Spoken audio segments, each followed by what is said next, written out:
Finally আমি hair কালারটা করেই ফেললাম। অনেকদিন ধরেই করব ভাবছিলাম, যেহেতু ফার্স্ট টাইম তাই হালকা রাখার চেষ্টা করেছি। ফাইনাল লুক দেখার পরে কমেন্ট করবেন যে আপনাদের কাছে কেমন লাগছে। যেহেতু আমার হেয়ারে কখনোই কোনো কালার দেয়া হয়নি, তাই খুবই সুন্দর করে কালার বসে যাচ্ছিল।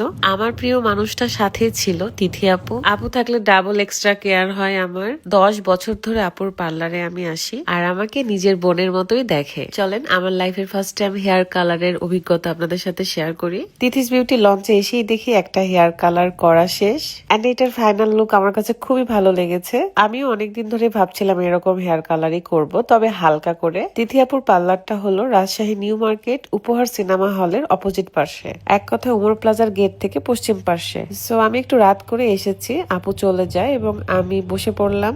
এই ক্যাপটার ভিতরে অনেকগুলো ছিদ্র ছিল, এন্ড প্রতিটা থেকে চুল বের করা হচ্ছে। যেহেতু আমার লাইফে ফার্স্ট টাইম, এই কারণে আমার কাছে ভালোই লাগছিল, কিন্তু সময় যেন যেতে চাচ্ছিল না, কারণ ফাইনাল লুক দেখার জন্য অনেক বেশি এক্সাইটেড ছিলাম। এদিকে আমার ভয়েস শুনে বুঝতে পারছেন আবারও ঠান্ডা লাগছে, আর এই ঠান্ডা লাগাটা আমার একদম সারা বছরের স্বভাব। তিথি আপুকে অনেকদিন পরে দেখলাম, ঢাকা থেকে আসছে, আবার চলে যাবে, কারণ উনি শ্বশুর বাড়িতে ঈদ করবে। আপুর সাথে পরিচয় আমার প্রায় 10 বছর হয়ে গেল, এন্ড আমাকে সবাই অনেক ভালোবাসে, আদর করে, ছোট্ট বোনের মতো ভালোবাসে। আর এই ভালোবাসাগুলো দেখাতেও ভয় করে। এই দুনিয়ার সবচেয়ে খারাপ জিনিস হলো বদনজর, যা আপনারা সবাই জানেন। তাই আপনার প্রিয় জিনিস, ভালোবাসার জিনিস সবসময় হাইড রাখার চেষ্টা করবেন। এই ক্যাপের ভেতর থেকে যে চুলগুলো বের করা হয়েছিল, সেগুলো তো খুব ভালো করে মেডিসিন আপু অ্যাপ্লাই করে দিচ্ছে, এন্ড অ্যাপ্লাই করতে করতে কালার আসছিল, কারণ আমার চুলে কখনোই কোনো মেডিসিন ইউজ করা হয়নি কালারের জন্য। আপু বলছিল একটু হালকা দিলে ভালো লাগবে, যেহেতু ব্ল্যাক এবং তুমি কখনো করনি। ফার্স্ট স্টেপে এই কালারটা আমার কাছে ভালোই লেগেছে।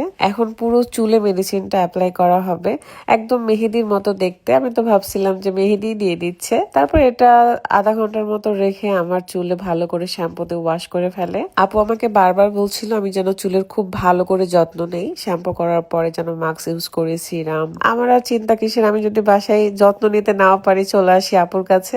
অ্যান্ড আপনারাও যারা এই দিয়ে ফেসিয়াল, পেডিকিউর, মেনিকিউর বা হেয়ার কেয়ার নিতে চান, তারা তিথি আপুর পার্লারে চলে আসবেন। লোকেশন আবারও বলে দেয়, রাজশাহী নিউ মার্কেট উপহার সিনেমা হলের অপোজিট পাশে, সহজ করে বলতে গেলে ওমর প্লাজার পশ্চিম পাশে। এটাই হলো আমার হেয়ারের ফাইনাল কালার। এন্ড পরে আপু আমার হেয়ারটা সুন্দর করে সেট করে দিয়েছেন, খুবই ভালো লাগছিল এই সময়। হ্যাঁ, তিথি আপু বলতেছিল আমাকে নাকি একদম ডল লাগতেছে, পাকিস্তানি মেয়েদের মতো। একটু লুকটা চেঞ্জ হয়েছে আর কি। এখন কার কাছে কেমন লাগছে আমি জানি না, আমার কাছে ভালোই লাগছে।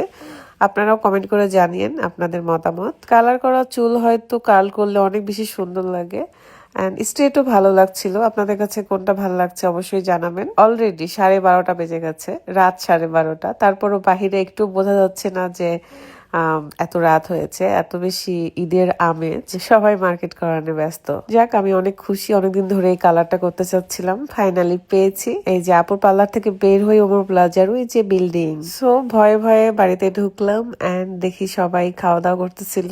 আমিও সবার সাথে বসেই খাওয়া দাওয়া করি। রাতের কালার করা খুব একটা পছন্দ ছিল না, তারপর আমি যেহেতু করতে চেয়েছি তাই সে বারণ করেনি। তো এটাই ছিল আজকের এই স্পেশাল একটা ভিডিও, মানে আমার কাছে স্পেশাল। এখনকার মতো বিদায় নিচ্ছি, সবাই ভালো থাকবেন, আল্লাহ হাফেজ।